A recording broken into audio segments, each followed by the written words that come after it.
daawadayaal saad soo aragteenba waxaanu soo aragnay oo soo dhaafnay ishii biyuu ka soo baxayeen haddana waxaanu soo gaadhnay harada Victoria oo waxaanu ka soo baxnay Nile-kii halkaas waa xabsi aad arkaysaan xabsiga waxa lagu xidhaa ciyaalka la tarbiyadaynayo ama edebta loo samaynayo meel kasta ka joogaan Uganda gobolada caasimadda Kampala magaalada Jinja ilmo kasta oo tarbiyada ku xumaata 3 sano 4 sano 5 sano 10 sano jeelkaas lagu xidhaa jeelkaas carruurta oo kaliya iskale laguna tarbiyadeeyo hadda waxaan taaganahay oo dhex taaganahay waa harada Victoria webiga Niilka oo soo dhaafnay marka waa haradii way waa Lake Victoria waa harada labaad adduunka ugu weyn harada aad arkaysaan waxayna qayb ka dhaxaysaa 3 dal waa Uganda Tanzania Kenya 3 dal bay ka dhaxaysaa marka waa harada ugu weyn waana harada ay ka soo farcanto webiga Niilka marka lagu leeyahay source of the Nile biyaha waa la qaybiyaa dadkii sameeyay cilmiga qaybiska ku sameeyay waxay sheegeen 25% inay harada ka yimaadaan 75% inay ka soo baxaan source of the Nile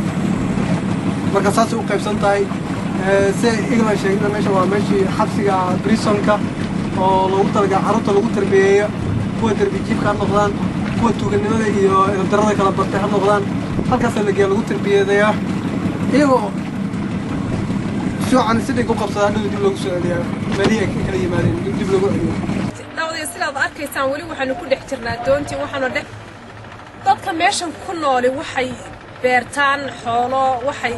samaystaan alaab ay iibiyaan oo ka iibiyaan dadka cadaanka iyo dadka dalxiisayaasha waddanka yimaada waxay kala soo baxaan webigan kalluun la yiraahdo Indege sidaad arkaysaan odaygani waa dadka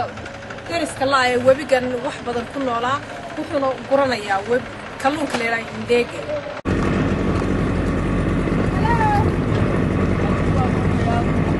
daawadayaal waxaanu weli dhex joognaa harada Victoria meesha ay iska galaan webiga iyo harada Victoria haddana waxaanu u sii ambabaxaynaa oo muddo saacada u soconayna goob ay ku soo xirtaan doonyaha ka kalluumaysta harada Victoria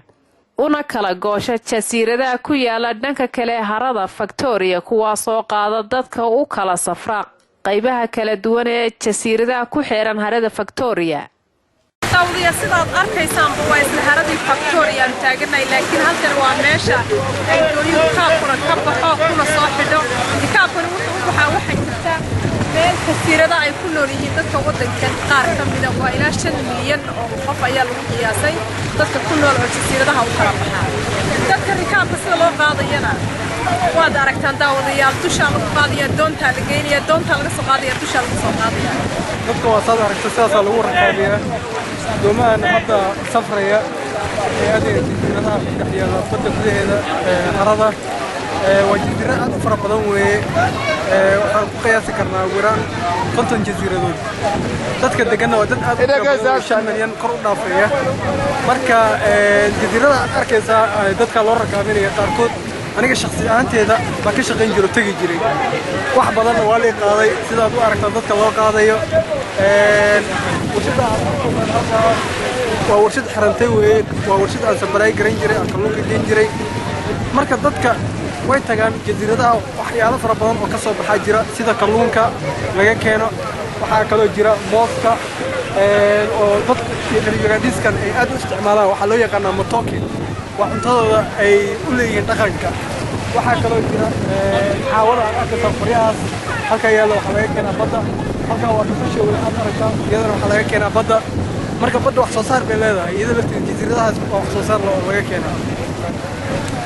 daawadayaal sidaad arkaysaan baa gaari baa wax lagu qaadi jiray fardaha wax lagu qaadi jiray geel lagu qaadi jiray laakiin halka waxaa jira dad aan fardana adeegsan geel la adeegsan gaarina adeegsan iyaga rikaabka qaada iyaga xamaala iyaga saara iyaga ka soo dejiya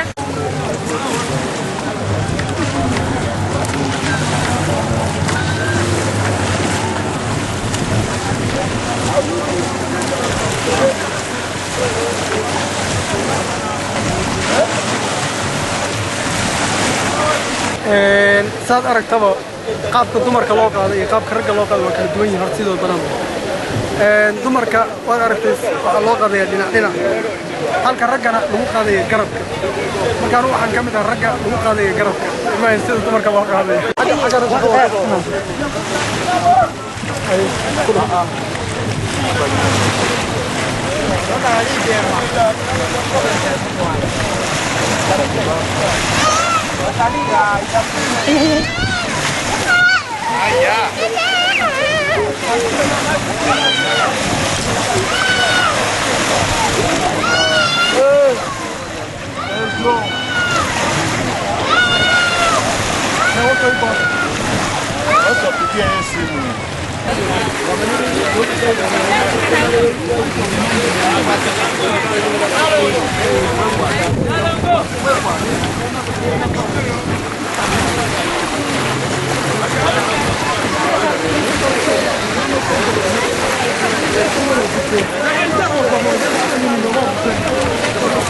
daawadayaal dadkan aad arkaysaan waa dadka iyagu qaaday ee dadka doonta geeya kana soo dejiya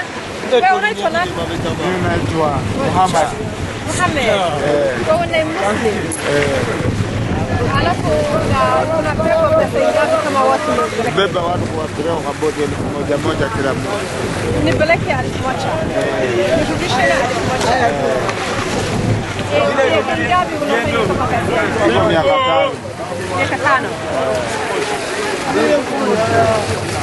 5 daawadayaal dadkan waxay ku hadlayaan luqadda Sawaaxiliga ninkan wuxuu yiri waxaan ka shaqeynayay muddo 5 sanadood dadkan aan waxaan ka shaqeeyaa kaliya inaan dadka qaado doontana ka soo dejiyo lacagtan ka qaataana waa ku shilno lacagta wadanka Uganda sidoo kale daawadayaal ninkan wuxuu ka mid yahay ninka ka shaqeeya saantana isaguna dadka qaadeen Abdullah وأنا مسلم أنا فيك سجاد بيبو watu na sengapi umechukua kama ni chukue 1000 pepo watu ya huyu mimi nataka kuona huyu pepo huyu ni bebe hii mimi nataka kuona kama nataka kuona leta pesa leta pesa ni bebe hii bora mjira bila mjira wewe kuna pesa ni bebe hii aha mimi nataka tutakamocha niweke ala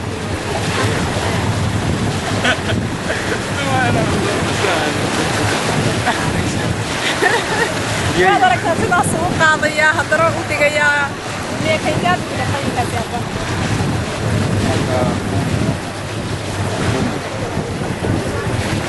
wuxuu leeyahay Sawaaxili buu ku hadlayaa 10 sanadood ayaa ka shaqaysanaya halkan oo dadka qaadiyay soo nadajinay asan